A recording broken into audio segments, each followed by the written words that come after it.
Ser podcast. Si amanece, nos vamos con Roberto Sánchez.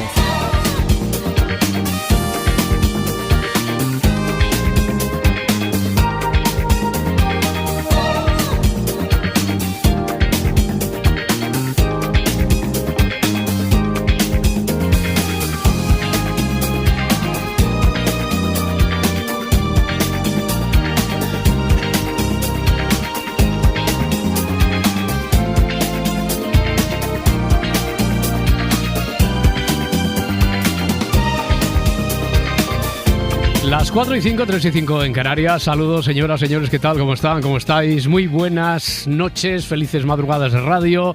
Después de la noche, la madrugada de ayer, de alto contenido emocional con la vuelta de David Muñoz. Bueno, ya poco a poco, todo, es que Parda, todo al final vuelve enseguida a su normalidad, afortunadamente. ¿Qué tal? ¿Cómo estás? Buenos días para ti. Pues sí, buenos días, buenas noches. Buenas noches, claro. Así, en ese ir y venir nos encontramos siempre con aquellos que intervienen. Ahora, por ejemplo, dentro de un ratito que vamos a abrir una historia muy particular, muy especial también de los detectives, que tiene que ver con el regreso de David Muñoz, porque mira, te cuento, Parda, es una historia que ha escrito Pablo Velarde, es un oyente muy activo, porque después, primero déjame que escuchemos la historia, después recuerdo cómo se puede ganar uno el título acreditativo del mejor detective del curso, aquí, durante toda la temporada.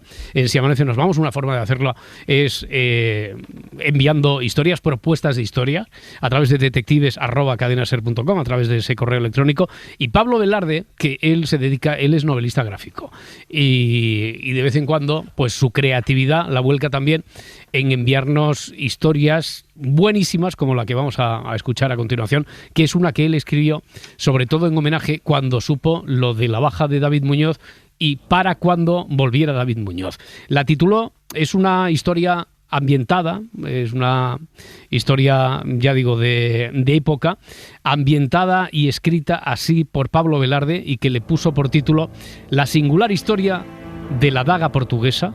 Vamos a escucharla, hay que estar muy atentos porque esto es un capítulo de podcast, son 4 minutos, pero atención a esta historia con la que vamos a jugar, con la que después abriremos líneas, de hecho ya están. En ello, 900-100-800, teléfono para que participéis cuando lo creáis oportuno, y también os leemos en Twitter y en Facebook. La singular historia de la daga portuguesa de Pablo Velarde. La singular historia de la daga portuguesa, o de lo que aconteció en la fortaleza de Mourelos al trovador Serlio Díez de Scorsetto, y de lo que en ello tuvo o no tuvo que ver el polano Robero Sanchewix, señor de aquel castillo. En una esquina del espacioso salón de la fortaleza, y por expreso deseo del guionista, la dama Sheila de Blanc aporrea las teclas de un clavicémbalo y con voz exquisita entona Lascia ch'io piange de Händel para templar los ánimos, que, como se verán, estaban calentitos aquella mañana. ¿Es usted el alguacil que lleva a caso? Así es, don Luis de Miguel y Flores, bella doncella. Pues dice mi señora, la señora de Castillo, doña Adriana Morelos, que ella vio a don Roberto discutiendo acaloradamente con Serlio en el patio. Par 10. ¿Y cómo es posible que su señora oyera cosa tal si es sorda como una almena y precisa de su mediación para comunicarse con los que aquí estamos? Pues es bien fácil, pavo, porque gesticulaban como si tuvieran el mal del puerco y echaban la mar de humo por la boca. ¡Eso es falso! ¡Eso es falso! Yo no fumo, y el perro flauta ese que han apiolado tampoco. Tronó don Robero desde el fondo de la sala, donde 2 de sus sirvientes intentaban apaciguarlo con vino caliente y especiado, que en su país se considera mano de santo para calmar los nervios. O pudiera ser que estuvieran cantándole algo a doña Adriana. Ya se sabe que los hombres de esta época no andan muy finos en cortesías. Y lo mismo, ni han reparado en la sordomudez de doña Mourelos. ¿Qué tiene que decir a eso? Está diciendo que se refiere al humo que nos sale por la boca en los días de mucho frío, cuando hablamos, aquellos que podemos hacerlo, claro. Y ayer hizo bastante frío. ¿Vuesa merced conoce ese dicho del grajo que vuela abajo? Pues hoy los pobrecicos tienen la pechuga pelada de tanto volar rasante como lo hicieron ayer. Bueno, ¿y qué sucedió después? Pues la cosa se calentó, hasta que en un momento don Roberto sacó la bella daga portuguesa que mi señora le había regalado en la dote y se la hincó al Serlio entre las paletillas hasta la empuñadura. ¡Mientes, bellaca! ¡Mientes como Judas! ¡Buah! Bueno, lo que dice mi señora, os voy a ir traduciendo, que es un polano de Polonia, como decía Humberto Eco, gens quasi bárbara y con un pronto que te cagas. Creo que deberían ponerlo a buen recaudo.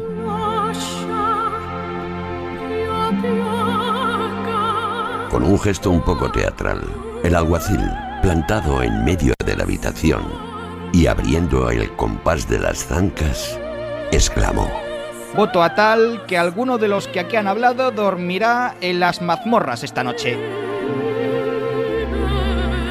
Un rato más tarde, la comitiva del alguacil atravesaba el patio llevando prisionera a una de las personas que habían intervenido en el coloquio que aquí se ha transcrito. El juez, don Feliciano Marín, intentaba meter en un cesto los 4 pedazos en los que se había roto del cadáver ultracongelado de Serlio al intentar levantarlo. Realmente, hacía un frío del carajo.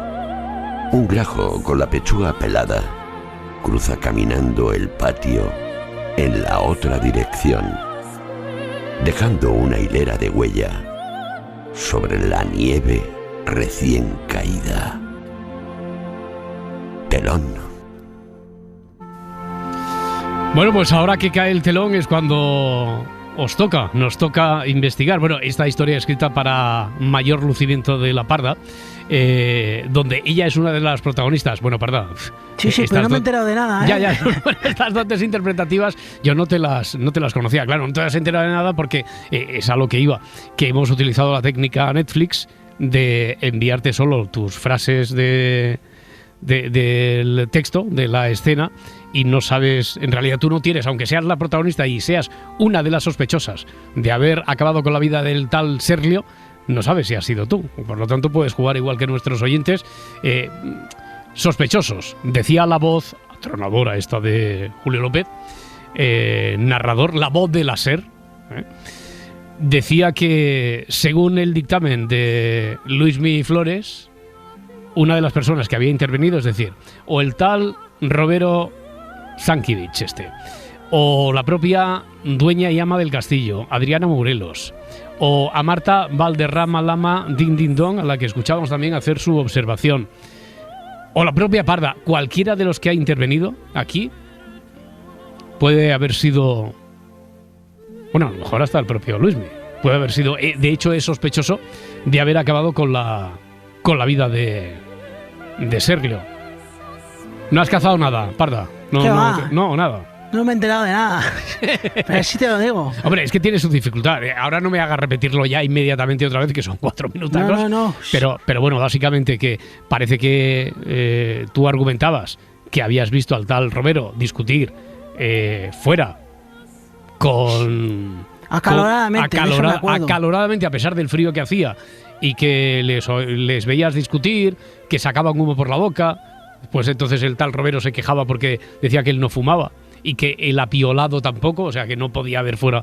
Y de, no, tú hiciste la observación de que, bueno, o hablabas en nombre de tu señora, que en realidad era el humo este que sale cuando uno está en un ambiente así muy frío.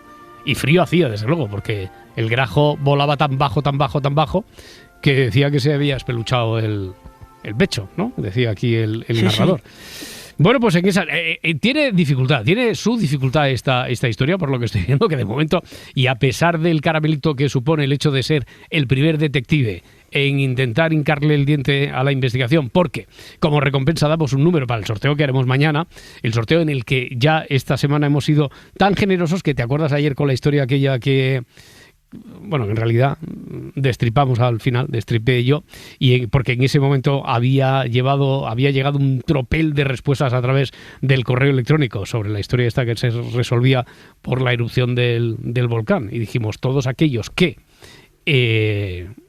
lo hayan adivinado a través de las redes sociales de forma excepcional y para celebrar el regreso de David Muñoz y todos los que llegan con David Muñoz, pues vamos a darle un número para el sorteo de mañana. Bueno, pues quien sea el primero también, igual que Pablo Velarde al enviarnos esta historia, quien sea el primero en intentar descubrir algo, en avanzar de alguna forma por esta historia, pues tendrá un número. 15 candidatos, esto, Parda, ya te digo que es algo inédito. No lo habíamos tenido nunca, ¿eh? ¿No? Sí, la verdad es que está la cosa. Pero ya te digo que el valiente que llame o la valiente que llame tendrá que ser Orestes, por lo menos, de pasapalabra. Como mínimo. Está complicada la cosa. Bueno, y que contigo me parece que no he comentado nunca lo del premio de el detective del curso. ¿Sabes en qué consiste? Pues no, la verdad es que no. Claro, no. Pues mira, el que gane toda la trayectoria como para conseguir el premio no es tarea fácil, porque primero uno o envía una intriga a detectives@cadenaser.com, o acierta una de las intrigas, o hace una pregunta muy buena, o abre la investigación, como estamos esperando ahora que abra alguien, 900, 100, 800, o es el primero en llamar en una sesión de detectives, como ahora también estamos esperando, 900, 100, 800. Todos esos tienen un número. A final de la semana, una voz, desde luego inocente, elige un número, ahora sería entre el 1 y el 15, y esa persona va a la final mensual con otras 3 personas. En esa final mensual participan en directo con una historia inédita, juegan entre ellos para intentar averiguarla en una hora. Si no la averiguaran o averiguasen, entonces es quien haya hecho las mejores preguntas. Y de ahí ya tenemos un finalista por mes. En junio habría una doble Final Four para llegar a una final a 4, y el vencedor de esa final a 4, ahora viene el premio. Fin de semana, pensión completa, en un alojamiento donde están especializados en poner en danza este tipo de juegos, como un Cluedo, con actores, con una historia para investigar allí sobre el terreno. Parda, ¿qué te parece? Ojo, eso mola mazo, eso. Eso mola. ¿Tú has ido a una escape room de estas o algo parecido o no? No. Bueno, voy a decir que sí. Venga, para darte juego. Vale, pero venga, en realidad no. En realidad. No, pero pues tampoco me mientas, tampoco hace falta. O sea, no, es que no soy mucho de escape rooms de estas. Ya. No. Ya. No, pero y entonces, no eres de escape room, pero un Cluedo con actores, eso hombre, sí que te atraería, ¿no? Eso sí que me molaría, sí. Claro. No me hagas como Edgarita, que decía que me iba a enviar alguna historia, pero con seudónimo, para ver si ese seudónimo entraba en el sorteo, y a ver, porque los que estáis así vinculados al programa no podéis jugar, ¿sabes? Ya, o sea que yo no puedo mandar una historia con sinónimo, ¿no? Bueno, sí, con sinónimos y con antónimos puedes enviar una historia. Lo que pasa es que no te puedo dar un número sabiendo que eres tú. Vale. Si averiguásemos que eres tú, nadie vinculado al programa puede jugar.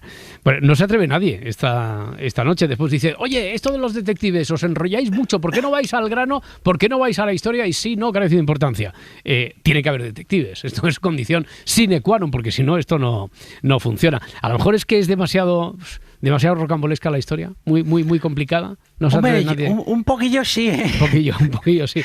A ver, vamos a hacer otro intento. La escuchamos otra vez, porque esto, claro, solo con un pase es muy complicado, ya que nos hemos ambientado. Sabemos el castillo de doña Adriana Morelos, y han invitado al inspector, no sé cómo le llaman aquí exactamente, pero es el señor de Miguel, que es Luis Miguel Flores, o Pérez, que hemos tenido dualidad ahí en ese aspecto, quien intenta averiguar a ver quién ha matado, clavándole una daga portuguesa a Serlio, que esto va en homenaje a Sergio y que estaba fuera del castillo. Pasó todo esto. La singular historia de la daga portuguesa, o de lo que aconteció en la fortaleza de Mourelos al trovador Serlio Díez de Scorseto, y de lo que en ello tuvo o no tuvo que ver el polano Robero Sanchewix, señor de aquel castillo. En una esquina del espacioso salón de la fortaleza, y por expreso deseo del guionista, la dama Sheila de Blanc aporrea las teclas de un clavicémbalo y con voz exquisita entona Lascia ch'io piange de Händel para templar los ánimos, que como se verán, estaban calentitos aquella mañana. ¿Es usted el alguacil que lleva a caso? Así es, don Luis de Miguel y Flores, bella doncella. Pues dice mi señora, la señora de Castillo, doña Adriana Morelos, que ella vio a don Roberto discutiendo acaloradamente con Serlio en el patio. Par 10. ¿Y cómo es posible que su señora oyera cosa tal si es sorda como una almena y precisa de su mediación para comunicarse con los que aquí estamos? Pues es bien fácil, pavo, porque gesticulaban como si tuvieran el mal del puerco y echaban la mar de humo por la boca. ¡Eso es falso! ¡Eso es falso! Yo no fumo y el perro flauta ese que han apiolado tampoco. Tronó don Robero desde el fondo de la sala, donde dos de sus sirvientes intentaban apaciguarlo con vino caliente y especiado, que en su país se considera mano de santo para calmar los nervios. O pudiera ser que estuvieran cantándole algo a doña Adriana. Ya se sabe que los hombres de esta época no andan muy finos en cortesías. Y lo mismo ni han reparado en la sordomudez de doña Morelos. ¿Qué tiene que decir a eso? Está diciendo que se refiere al humo que nos sale por la boca en los días de mucho frío, cuando hablamos, aquellos que podemos hacerlo, claro. Y ayer hizo bastante frío. ¿Vuesa merced conoce ese dicho del grajo que vuela abajo? Pues hoy los pobrecicos tienen la pechuga pelada de tanto volar rasante como lo hicieron ayer. Bueno, ¿y qué sucedió después? Pues la cosa se calentó, hasta que en un momento don Roberto sacó la bella daga portuguesa que mi señora le había regalado en la dote y se la hincó al Serlio entre las paletillas hasta la empuñadura. ¡Mientes, bellaca! ¡Mientes como Judas! ¡Buah!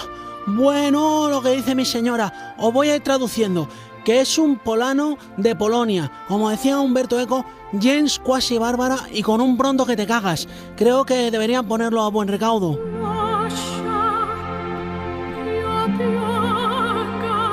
Con un gesto un poco teatral, el alguacil, plantado en medio de la habitación y abriendo el compás de las zancas, exclamó: Voto a tal que alguno de los que aquí han hablado dormirá en las mazmorras esta noche.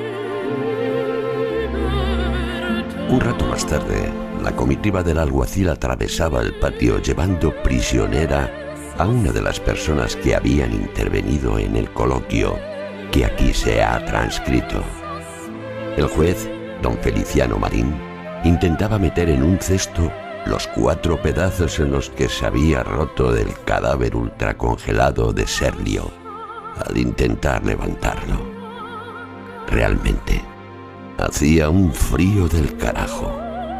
Un grajo con la pechuga pelada cruza caminando el patio en la otra dirección, dejando una hilera de huella sobre la nieve recién caída. Telón. Bueno, pues además de la nieve cae también el telón. Ahora, ¿te ha servido de algo este segundo pase, verdad? Pues un poquillo, un poquito pero más, ¿no? Un poquito más. Oye, mira, nos van a ayudar. Es que tenemos unos oyentes majísimos y dicen, no tenemos ni idea, pero vamos a intentar ayudar. Además, se ha producido una curiosa circunstancia. Es que hay fotofinis, así que le damos un número tanto a Modesto de Almería. Modesto, ¿qué tal? ¿Cómo estás? Hola, buenos días. Buenos días, buenos días. Y a Juanjo de Benidorm, que habéis llamado a la vez al 900-100-800. Juanjo, ¿qué tal? Buenos días. O buenas noches para ti. Bueno, ¿cómo estás? Muy bien, muy bien. Oye, muchas gracias a los dos por echarnos una mano en este caso, que sabemos de su dificultad léxica incluso, pero que no podíamos dejar, primero por la estupenda interpretación aquí de La Parda, especialmente de La Parda, porque nos ha servido también, siempre que tenemos también la opción de que Julio López intervenga en él, porque esto le da como cierto empaque al programa, que intervenga en el Se Amanece, no la desaprovechamos, y porque era una historia que con tanto cariño y afecto y tanta inteligencia había escrito Pablo Velarde para recibir de nuevo a La Parda. Así que muchas gracias. Modesto, me decías tú buenos días porque ¿en qué circunstancia te encontramos? ¿Qué estás haciendo? Yo arrancando el autobús, que empieza Arrancando ahora. el autobús, que empezamos ahora. Venga, pues a ver si antes de que arranque el autobús, que va calentando motores, avanzamos algo. ¿Se te ocurre alguna pregunta sobre cómo lo tiene tan claro aquí el Luismi Pérez del pasado? Estamos hablando de lo del cenicero, ¿no? No. ¿Cómo que estamos hablando de lo del cenicero? Estamos hablando de la historia. Madre mía, ¿qué noche llevamos? ¿Cómo que de la del cenicero? Esta es de hace 2 noches. O esta del cenicero que mató a un hombre que dejó en el armario. Esta es la de anoche, Modesto. Adiós. Hombre, esta es la que se resolvió ya con el volcán. Tenemos una buena torrija esta noche, ¿eh? Oh. No todos, quiero decir. No lo digo por ti. Digo nosotros aquí también. Modesto. Es que ya tuve que cargar gente y ya me... Ya. Ya la gente ruido y no... ¿Quieres que te dé la solución de lo del cenicero? ¿O tú qué solución querías aportar a eso? Claro, ¿Cuál yo era? digo, ¿Cuál pues, era? Pues yo digo, pues, lo mismo el cadáver no estaba muerto y Ya. se echó a andar y No, hombre. murió más adelante. Ya. No era eso. Ayer lo acertó, después de que se averiguara que había tenido algo que ver un desastre natural, lo acertó mucha gente diciendo que es que esto podría haber ocurrido, por ejemplo, en la isla de La Palma, y que era una de las casas que después quedó sepultada por el volcán. Bueno, Modesto, entonces no te entretengo más. Vale. Y muchísimas gracias porque Lo siento. como para ponerte al corriente ahora de la historia esta que tenemos. Claro, que yo se- estoy escuchando la historia ahora, pero también mientras está cargando las casas del autobús. ¿No? Ya. Bueno, Modesto, que tengas un buen día. Muchísimas gracias. Gracias. Venga, Hasta un luego. abrazo. Juanjo de Benidorm, tú sí que estás en la historia medieval, ¿no? Sí, Vale, estoy. vale. Además, ahora tendré que escucharos por los podcasts porque, bueno, si todo va bien, esta es mi última noche. ¿Ah, sí? O sea, si Sí. todo va bien, pero porque te cambian el turno, porque cambias de trabajo, ¿por qué? No, ya te conté, cuando te conté y te di las gracias por lo que ayudáis, Sí. te dije que trabajo por la mañana de 8 a 3, Mm, trabajo en una emisora municipal de radio. Sí. Y por la noche en el hotel. Bueno, pues Vale. ya no va a ser necesario seguir con el esfuerzo. Hombre, Así que os escucharé con los podcasts y vamos a ver si ahora mejoramos un poquito la calidad de vida. porque te vas a profesionalizar en lo de la radio, de la En que la radio trabajas por la llevo- mañana. En la radio llevo 30 años. Madre mía. Pero tuve que meterme hace 4 en esto Sí. por un problema económico familiar Mm. y bueno, a lo mejor ya lo puedo dejar definitivamente. Vamos Bueno, a ver. pues es una, bueno, desde luego lo interpreto así porque tú estás diciendo, afortunadamente, igual ya no tengo que estar. Te vamos a echar mucho de menos, y te añoraremos, Juanjo, aquí con tus intervenciones en Los Detectives, pero desde luego Bueno. celebramos muchísimo que haya sido porque esta circunstancia ya está superada, porque han cambiado las cosas, han cambiado para bien y te puedes dedicar realmente a lo que había sido tu trabajo de siempre, de toda la vida. Sí, Y toda que- la vida llevo con esto, pero mira, yo que he escuchado siempre toda la radio y que sabes que los que nos dedicamos a esto hacemos zapping y escuchamos de todo, nunca había tenido la oportunidad de escucharos, así que esto me lo llevo. Muy bien, pues nosotros Esto también, me lo Juanjo. Oye, de todas formas, envíanos cuando nos escuches después en diferido, envíanos algún mensaje a través de las redes o a través del correo electrónico o Claro, alguna historia o Pero alguna... es para el viernes. Vale, eso. Es para el viernes. Mira, a ver si es la última, resulta que tengo suerte y estoy el viernes. Venga, a ver, de momento número tienes porque ha sido el primero. Bueno, ahora ya empieza a calentarse un poquito esto de la centralita. Siempre pasa lo mismo, así que venga, vamos al grano. Sobre el caso medieval, ¿qué preguntas?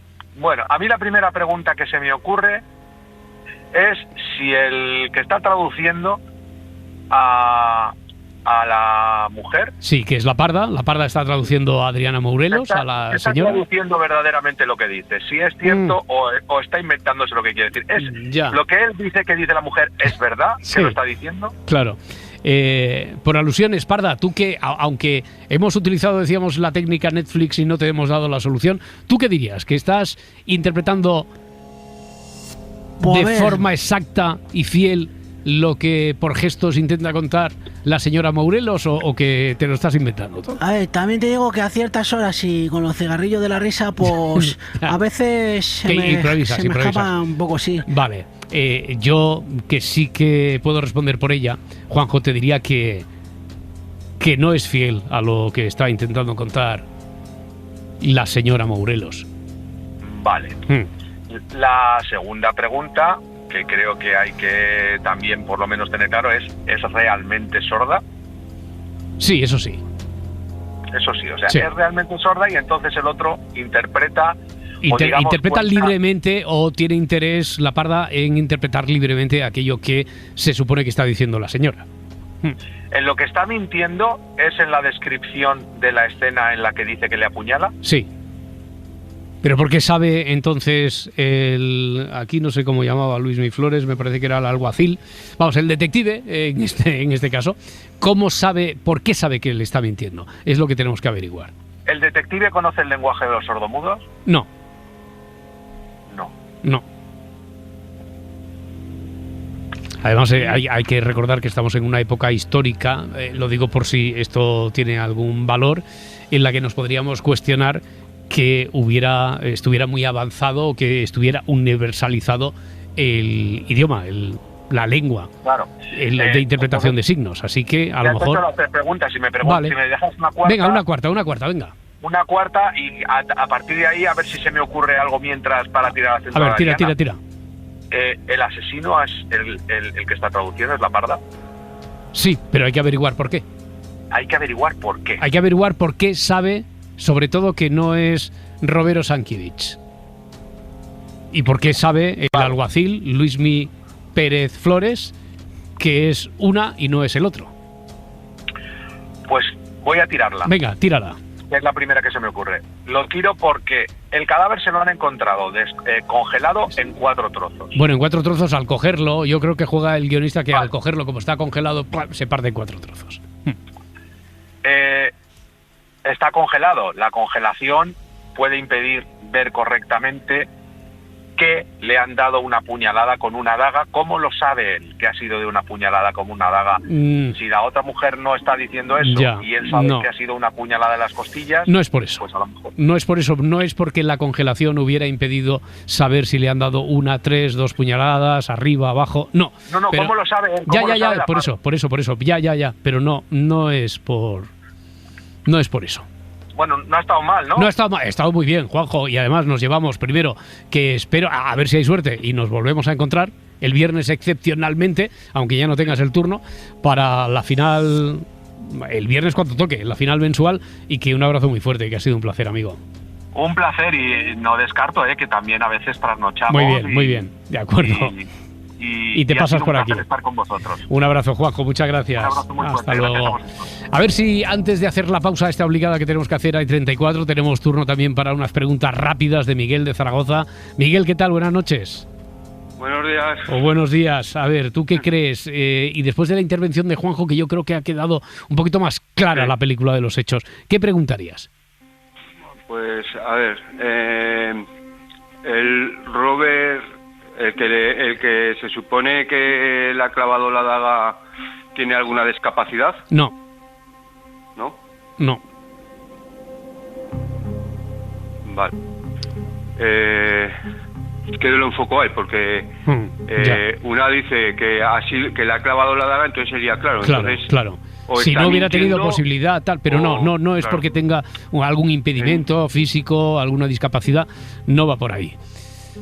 Miguel, vale. ¿Tienes alguna pregunta clara o alguna? Ya sé que ahora es muy difícil, tampoco es obligado. Tenéis 3, que a veces se puede convertir en 4 o 5, pero no es obligado ir a más. Es que yo lo tenía enfocado como Juanjo. Claro. Y ya pues estaba en si él tenía también alguna discapacidad. Es lo que sumaba yo a la teoría de Juanjo. Claro, pues sí que lo siento. Vale. Miguel, oye, muchas gracias por participar. Venga. Hasta luego, gracias, un abrazo. Parda, tomamos 2 minutos de respiro. Por cierto, que hoy viene Félix Martín, el fiscal, a quien despertamos enseguida y hablamos abrimos el juzgado de guardia, pero antes vamos a intentarlo un poquito más, en 2 minutos, con esta historia de la daga portuguesa.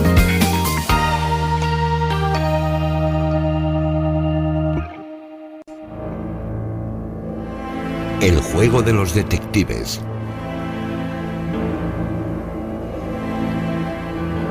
...25 minutos para llegar a las 5, 4 en Canarias. A esta hora ya hemos despertado a Félix Martín. Félix, ¿qué tal, amigo? ¿Cómo estás? Buenos días, ¿cómo estáis? Amigo y fiscal. Amigo fiscal.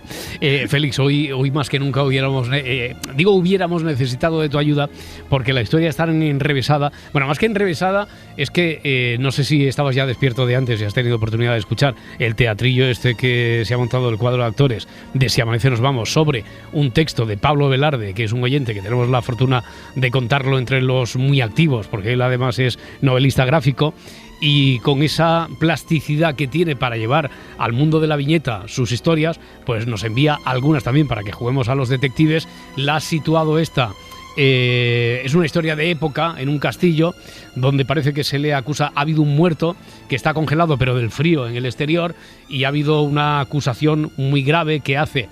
La señora del castillo es sordomuda y por lo tanto ella no se puede expresar, pero la Parda, aquí presente, Parda, saluda al señor fiscal, por favor. Hola, señor fiscal, ¿qué tal? Hola, buenos días. Buenos días. La Parda, que es un personaje muy querido de este programa, de este universo del Se amanece, la interpreta a ella con un lenguaje de signos de aquella época no especialmente evolucionado, y por lo tanto hay solo una sincronía, una sintonía especial entre ellas. No se sabe si miente o no. Ahora ya sabemos que miente, pero acusando a otro caballero noble, que es un tal Robero de Sankiewicz, que dice que ha matado clavándole la daga portuguesa al señor ese que está muerto y congelado de frío fuera, en el patio. Ha venido un alguacil que tiene pinta de ser como nuestro meteorólogo, pero del pasado, y sabe que no, que es mentira, que según el relato de la Parda, interpretando a la señora del castillo, no puede ser, y en esas estamos. Bueno, vamos a pedirle auxilio a Manuel de Valladolid, 900-100-800.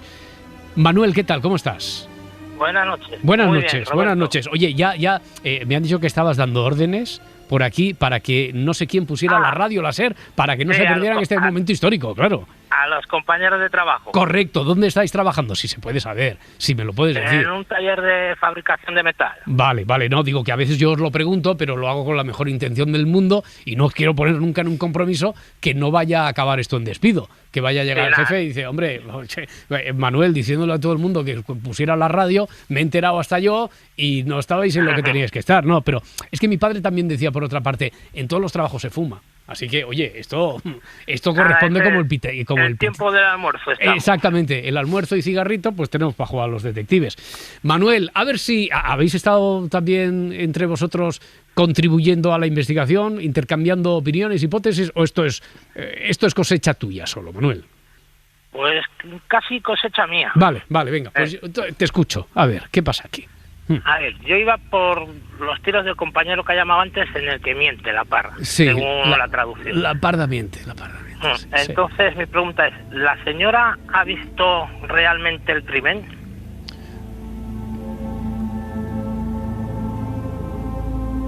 Podría haberlo visto, pero ¿en qué contribuiría eso para que aquí el alguacil, el señor Luis Miguel de Flores y Pérez, supiera que está mintiendo la Parda interpretando a la señora? Porque pienso que el cadáver ha podido ser trasladado. No. Si me preguntas directamente, el cadáver después, al final de la escena, antes de que caiga el telón, lo cojan, se parta porque está congelado, y como producto de la congelación se parta en 4 y lo lleva y tal, antes de eso no ha sido trasladado el cadáver. Vale, ya para rematar mi hipótesis, que de momento mal, el detective lo averigua porque ya estaba congelado y luego a posteriori ha nevado. No hay esa sucesión de hechos meteorológicos. Decía por el grajo. Ya. El grajo, desde luego, tiene mucho que ver con la descripción del ambiente. Primero, confirmamos, porque lo dice el propio Luis Miguel Flores Pérez, dice, pues es verdad que ayer hizo mucho frío. Después el cadáver está congelado, el grajo ha volado tan bajo que tiene el pecho desollado, decía también la historia. Es decir, que no va lugar a dudar de que ha hecho frío, muchísimo frío. Eso segurísimo. Mira, pues hasta aquí hemos llegado, pero y hemos llegado muy bien jugado, Manuel. Que siga. ¿Hasta qué hora tenéis turno? Hasta las 7 de la mañana. Hasta las 7, amanece un poquito más tarde ahí. Manuel, que vaya Aquí muy bien. amanece un poco más tarde. Igualmente, muchas gracias. Muchas gracias por acompañarnos. Hasta luego. Hasta luego. Adiós. Bueno, a ver, solo por hacer alguna aportación antes de que caiga el telón del continuar hasta mañana, Betty Conico en Twitter dice: creo que la asesina es la señora sordomuda y que quiere incriminar al señor que tomaba vino. Bueno, vamos a dejarlo ahí, porque lo que tiene que averiguar ahora aquí el detective de Si Amanece es por qué Luis Miguel Flores Pérez sabe quién ha sido. La hipótesis de Betty Conico dice es que, al igual que el grajo, la señora dejó sus huellas en la nieve, y el detalle de que fue una puñalada por la espalda, de ahí que lo tenga tan claro el detective. No es por esa observación. El personaje de la parda se inventa lo que supuestamente le dijo la señora. Esto incide Marcela a través de Facebook. Hemos dicho que sí, que se lo puede estar inventando perfectamente por interés en su testimonio. El personaje de la parda sabe el idioma de signos, también preguntaba Marcela, y aquí he de subrayar que puede ser totalmente inventado. Con estos casos, afortunadamente, Félix, no te encuentras. Ya no ¡Qué barbaridad! Ya no estamos en esa época. Me parece dificilísimo, ¿eh? Complicadísimo. Oye, pues ya verás cómo a partir de mañana, ya verás cómo lo resolvemos. ¿Vamos a abrir el juzgado de guardia? Venga.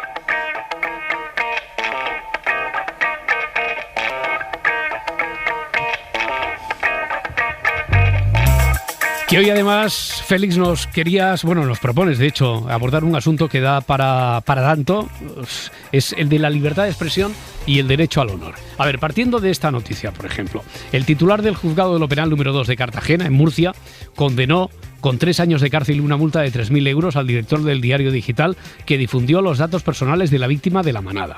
Asimismo, estoy leyendo textualmente una noticia de un diario local de esa fecha.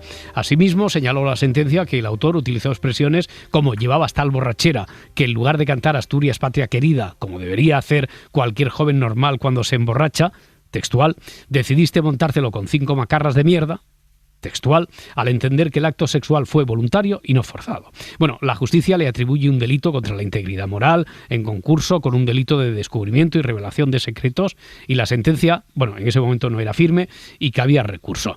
Este ejemplo que nos pones, Félix, desde luego nos pone sobre la pista, pone muy bien en evidencia, ¿no?, la muy difícil relación que hay entre la libertad de expresión, aquella a la que apelan aquellos que dicen tener el respaldo legal para decir cualquier barbaridad, y calificar esto que hemos escuchado ahora textualmente de barbaridad es quedarnos muy cortos.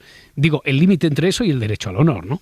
Efectivamente, como ves, es el ejemplo perfecto para darte cuenta que en el mundo del derecho muchas veces tienes que estar con una ponderación de intereses. ¿Qué pesa más, no?, en cada caso concreto? ¿La libertad de expresión o el derecho al honor? Con lo cual es el ejemplo perfecto, o uno de los ejemplos perfectos para que los oyentes puedan ver lo que pasa muchas veces en el derecho. Uh-huh. Y además nos vas a proponer otros ejemplos que cada uno además tiene su peculiaridad, y yo creo que nos servirá para intentar aproximarnos a casi toda la casuística de esto, de la pugna entre libertad de expresión, el límite, libertad de expresión y derecho al honor, porque, por empezar por el principio, Félix, ¿cómo está reconocida la libertad de expresión en nuestra Constitución? Se reconoce en el artículo 20 la libertad de expresión como un derecho fundamental, que dice nuestra Constitución: se reconoce y protege el derecho a expresar y difundir libremente los pensamientos, las ideas y las opiniones mediante la palabra, el escrito o cualquier otro medio de reproducción. Eso quiere decir que, claro, es un bien fundamental, pero lo que no puede ser, Roberto, es que para construir una sociedad culta y libre nos amparemos en este derecho fundamental para hacer daño a los demás. Obviamente eso no puede ser. Claro, porque se reconocen, están claros los límites que le pone la propia ley a la libertad de expresión, Félix. Mira, ¿te acuerdas cuando, seguro que esto te lo decía tu madre o tu padre, tus abuelos, que me decían: oye, que tus derechos terminan donde comienzan los derechos de los demás, ¿no? Claro. Pues eso es lo que recoge en realidad nuestra Constitución, pero sí que habla en concreto de que los límites de la libertad de expresión son principalmente 4. El honor, o 3, perdón, el honor, la intimidad y la propia imagen. Ya. Creo que nos quieres poner algunos ejemplos, como decía, de cómo se aplica por los tribunales, porque desde luego haciendo el camino es como vamos aprendiendo, y con ejemplos que van a ser muy, muy gráficos. Me has enviado aquí hasta 4 noticias. Sí. 4 noticias. ¿Quieres que te lea yo más o menos la esencia de la noticia y después me comentas entonces qué es lo que dictaminó, si es que ya hay una sentencia firme sobre el caso, qué es lo que dictaminó la justicia? Vamos a poner, venga, el primer ejemplo dice: una concejal, a las pocas horas de que muriera el torero Víctor Barrio a consecuencia de una cornada en la Plaza de Toros de Teruel, esa concejal publicó en su cuenta de la red social Facebook un texto en el que reproducía el titular de un medio de comunicación digital. El titular era: fallece el torero Víctor Barrio al sufrir una acogida en la feria de Teruel. Lo publica junto con una fotografía del torero en el momento en el que fue corneado. En síntesis, la concejal defendía posiciones claramente antitaurinas y, claro, se valía de estas para hacer graves descalificaciones del torero. Decía cosas como calificarle de asesino u opresor, diciendo, esto es textual también: los opresores han tenido una baja, una víctima más, un peón en su sistema. E indicaba que no podía, también textual, sentirlo por el asesino que ha muerto más que por todos los cadáveres que ha dejado a su paso mientras vivió. Se refería a cadáveres de los toros adultos, decía ella, y de los novillos que había matado. Bueno, difícil caso, ¿o no? Difícil caso, y como ves, pues ya es muy llamativo, ¿no? Son expresiones muy gruesas. ¿Qué es lo que sucedió aquí? Si repasamos el íter procesal de lo que sucedió, la familia del torero demandó a la concejal por intromisión ilegítima en el derecho al honor del fallecido, porque las personas, aunque fallezcan y sus familiares lo pueden proteger, tienen derecho al honor. Acudieron, esto es interesante, no a la vía penal, a la vía civil, porque los derechos fundamentales se pueden tutelar bien en la vía civil, bien en la vía penal. La familia decidió acudir a la vía civil y fue condenada, fue la concejal, por vulneración del derecho al honor, y fue confirmada esta condena por el Tribunal Supremo. Y la concejal acude al Tribunal Constitucional, porque decía la concejal que esa condena al derecho al honor había vulnerado su derecho a la libertad de expresión. ¿Y tú qué crees que dijo, Roberto, el Tribunal Constitucional? Me puedo imaginar lo que me dicta a mí el sentido común, pero no tengo ni idea. No sé si preservó el derecho al honor que pedía la familia respecto al torero, o si le dio la razón. Bueno, yo sé lo que hubiera hecho yo.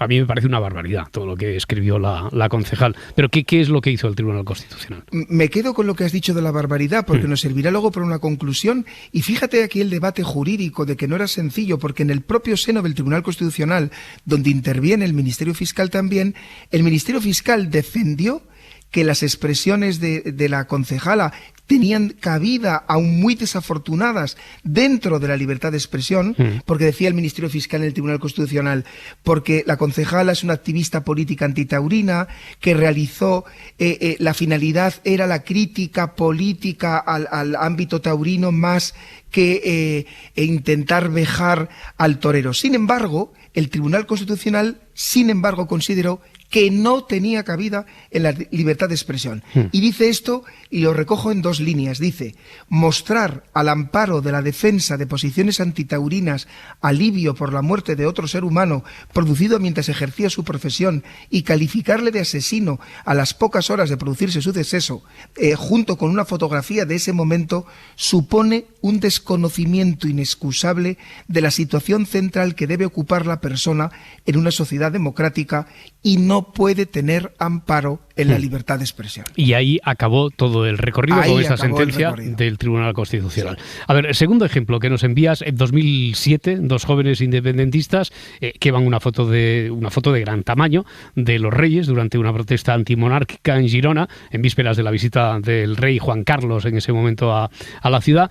Uno de ellos roció la fotografía, colocada cabeza abajo, con líquido inflamable, la roció. El otro le prendió fuego con una antorcha mientras eran jaleados por otros manifestantes. Bueno, yo creo que todos tenemos presente el caso.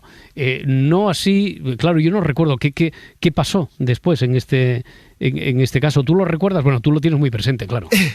Pues fíjate el proceso, y me quedo con lo que tú has dicho antes de lo desafortunado. Aquí todos coincidimos que obviamente es muy desafortunado este comportamiento. Aquí estas personas son condenadas penalmente por la Audiencia Nacional. Y esa condena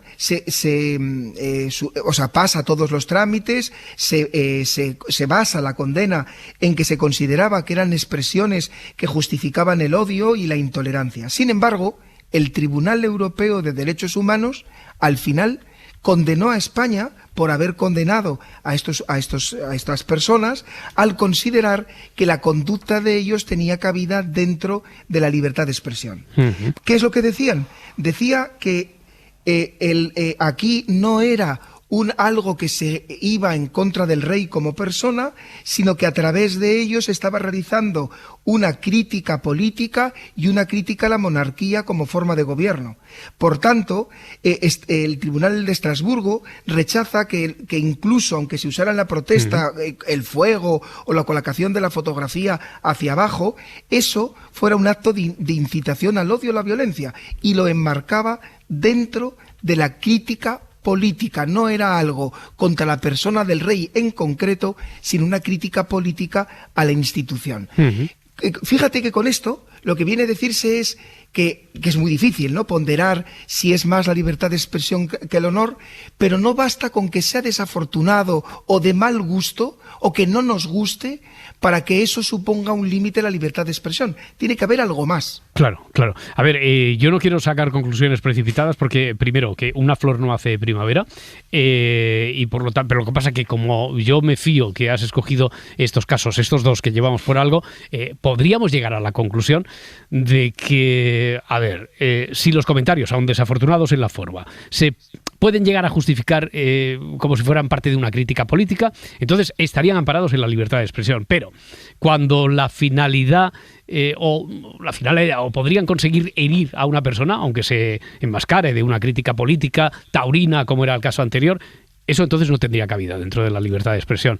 ¿Podríamos llegar a esa conclusión, Félix? Ese es lo perfecto. Libertad de expresión protege contra lo desafortunado, incluso salvo cuando se usa con el pretexto de vejar a una persona. Y como vemos, muchas veces es muy difícil, y unos tribunales dicen una cosa y el Tribunal Superior dice otra cosa, muy difícil ponderar si se está usando como excusa para vejar a una persona o estamos ante una crítica política. Obviamente, cuando se haga una crítica a una persona con dimensión pública, la esfera de la libertad de expresión será mayor que si es una persona que tiene una dimensión exclusivamente privada. Uh-huh. Bueno, tercer caso para que sigamos viendo, aclarándonos por una parte, pero también siendo conscientes de la complejidad que hay en la delimitación de libertad de expresión, derecho al honor. Tercer caso, el acusado fundador de un medio digital, amparándose en este derecho, había acusado a los homosexuales de, textual también, ser los autores de la inmensa mayoría de los casos de pederastia.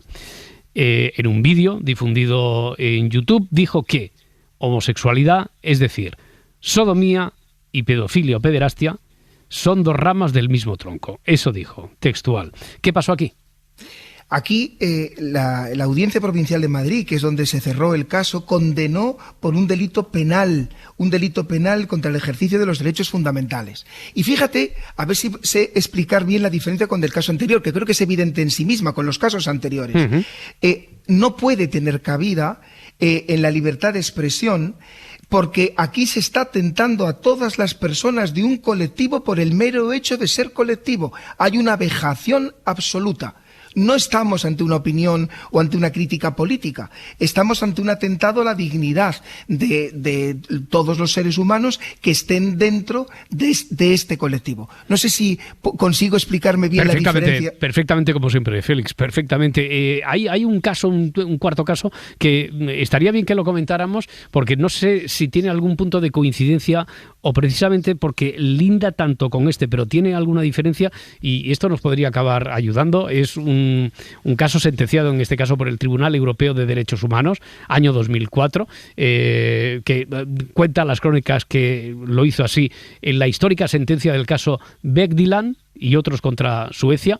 Los hechos se remontan, como decíamos, a ese año, 2004, cuando 4 sujetos distribuyen en un centro de educación secundaria aproximadamente un centenar de folletos donde se afirmaba que la homosexualidad era una tendencia sexual anormal, que tenía un efecto moralmente destructivo en la sociedad, que era responsable de la transmisión del VIH y del SIDA y promovía la pederastia. Así, textual. ¿Qué hizo el tribunal? Pues confirmó la condena de los tribunales suecos. ¿Y porque qué es lo que venía a decir aquí el Tribunal Europeo como complemento de la anterior? No solamente no tiene cabida los insultos, no solo no tiene cabida la ridiculización ante grupos concretos, sino tampoco la difamación. Tú no puedes difamar gratuitamente a cualquier colectivo amparándote en la libertad de expresión. ¿Por qué? Porque haces daño. Porque haces daño. Sin embargo, a pesar de que estos 4 casos son muy claros y que tú lo has explicado de manera muy gráfica, imagino que la justicia se va a continuar encontrando ante situaciones muy, muy, muy difíciles, ¿no? Donde poner la linde, donde decantarse sobre cómo decantarse o cómo argumentar que ha prevalecido un derecho u otro, Félix. Es muy difícil. Y es eso, poner en una mano una cosa, poner en la otra mano otra cosa, ¿sabes? Ver qué tiene más peso, siendo conscientes eso de que la libertad de expresión es un valor importantísimo, pero desde luego no puede servir de excusa para hacer daño a la gente. Félix Martín, como siempre, un abrazo, amigo. La próxima semana abrimos el juzgado de guardia, ¿de acuerdo? Un placer, como siempre. Cuidaros mucho. Un abrazo, Félix. Adiós, hasta luego. Adiós. Bueno, pues enseguida cerramos esta primera hora. En la segunda, Parda, imagino que has tomado buena nota de todo esto, que a ti te gustan estas historias también, estos debates. No sé si después con la gente de tu parque también habláis de estas cosas, ¿o no? Yo hablo mucho, sí, con los colegas de estas cosas, sí. Tenemos unas agrias polémicas y unos debates interesantes. Pues todo esto me lo tienes que contar algún día. Me tienes que ir contando lo que pasa por tu vida. Bueno, que después llegan el resto de amigos de David Muñoz y viene por aquí Adriana Mourelos, no la del Castillo, sino la de Se Amanece, y la música de Marta Valderrama y los grabófonos con Córcoles, y repasamos la prensa y hablamos con el verdadero Luismi Pérez. Eso después del boletín de las 5.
Si amanece, nos vamos.